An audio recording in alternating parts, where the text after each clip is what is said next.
In Eastern Europe, the war between Russia and Ukraine continues to rage on, with no signs of slowing down. Each day, the battlefield becomes more unpredictable. Tanks clash, missiles are fired, and the world watches through blurry video clips and the newest updated headlines. This war isn't just between two nations anymore. Western countries, especially the US, have stepped in as major backers, providing Ukraine with the tools it needs to fight back. With billions of dollars in military aid, the United States has supplied Ukraine with advanced combat vehicles like the M2 Bradley, an infantry fighting vehicle designed to dominate the battlefield. But behind that move came a shocking twist. Reports say that Russia has struck the US-supplied Bradleys with a powerful bombardment. In just one strike, everything changed. So what happened to the Bradleys? How much damage did these IFVs receive in this attack? Stay with us to find out.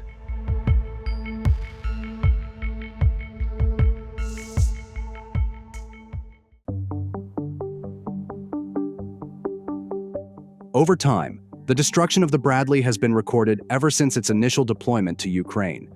Instead of becoming a game-changing weapon, this American-made infantry fighting vehicle began revealing its flaws from the very moment its tracks hit the battlefield.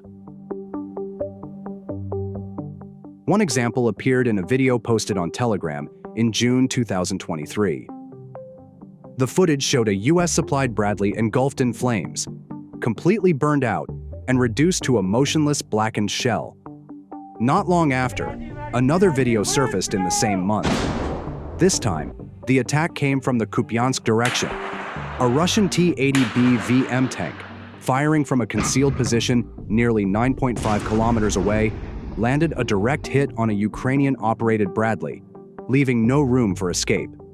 It didn't stop there. Russia also launched strikes from the air. In another brutal clip, a kamikaze drone hit straight into a Bradley, exploding on impact and wiping it out instantly.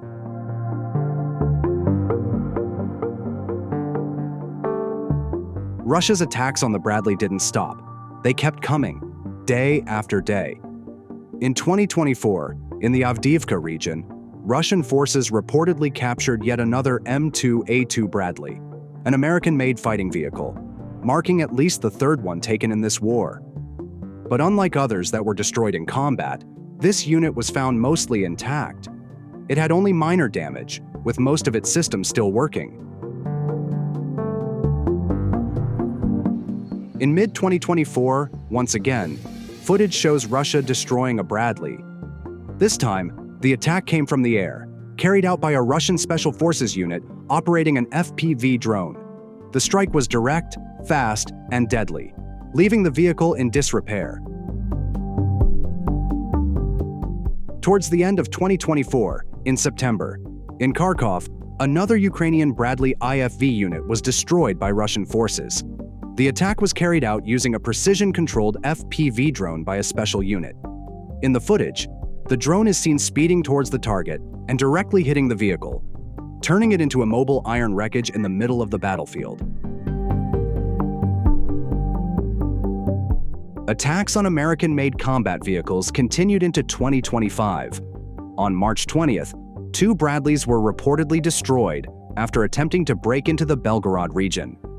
Russian forces thwarted the attempt, destroying both vehicles before they could reach the front lines. With all the destruction it has suffered on the battlefield, one big question remains: how fragile is the Bradley?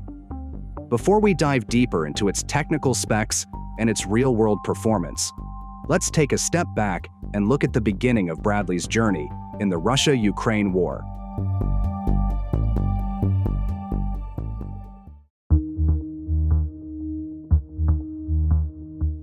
In late 2022, by December 30th, a Telegram channel, Sputnik International, informed that US media reported that the United States was considering the inclusion of Bradley fighting vehicles in a future military aid package to Ukraine. While a final decision hadn't been made at the time, the possibility sparked widespread discussions. The Bradleys, often seen as light tanks, were expected to offer Ukraine a serious boost in ground combat capability, especially when compared to older models like the M113s. As time went by and after the US delivered over 300 Bradleys in 2023, these IFVs quickly became one of Ukraine's favorites on the battlefield. Its popularity grew with the ongoing Russian invasion, proving its value in real combat situations. Based on the US government, Bradley was built to transport infantry troops or scouts safely across the battlefield. It offers protection while also providing suppressive fire against enemy forces and armored vehicles. It comes in two main versions, the M2 Infantry Fighting Vehicle and the M3 Cavalry Fighting Vehicle. The M2 variant carries a crew of 3, a commander, a gunner, and a driver, along with 6 fully equipped soldiers. Meanwhile, the M3 is adjusted for reconnaissance missions, featuring the same crew size, but with space for 2 scouts and additional BGM-71 tow missiles. Its primary weapon is a 25mm chain gun, capable of firing 100 or 300 rounds per minute, effectively targeting up to 3,000 meters. The Bradley also mounts a tow missile launcher with 2 ready-to-fire missiles designed to destroy most tanks at ranges of up to 4,000 meters, although these missiles can only be launched while stationary. Furthermore, a 7.62mm coaxial machine gun is installed next to the main cannon for added firepower. However, while the Bradleys have promising specifications as a fighting vehicle, the war in Ukraine has shown a different story. Sputnik International Telegram Channel reported the response of Rostec CEO Sergei Chemezov in an interview with Russian media. He highlighted the fatal weakness of the Bradley infantry fighting vehicles supplied by NATO to Ukraine. He said that almost all Bradley units that were delivered are now just piles of scrap metal on the battlefield. Chemezov also added that the design of this vehicle is too complex and unsuitable for combat conditions in Ukraine. One of the most striking weaknesses is its poor ability to traverse difficult terrain. It often gets stuck in the Ukrainian black soil. In addition, its large size makes it an easy target in the field. In reality, despite all the impressive specs it carries, firepower, and cutting-edge targeting systems, the Bradley seems far from invincible. On the battlefield, where dust and chaos rule, technology alone isn't always enough. With all of this conflict, each day, Russia strives to improve its technology and combat equipment to become more sophisticated. With all the specifications and the series of land and air attacks, the question remains, will Bradley survive on the battlefield later? We'll uncover another fact from the war zone later. Drop your thoughts below, and thank you for watching.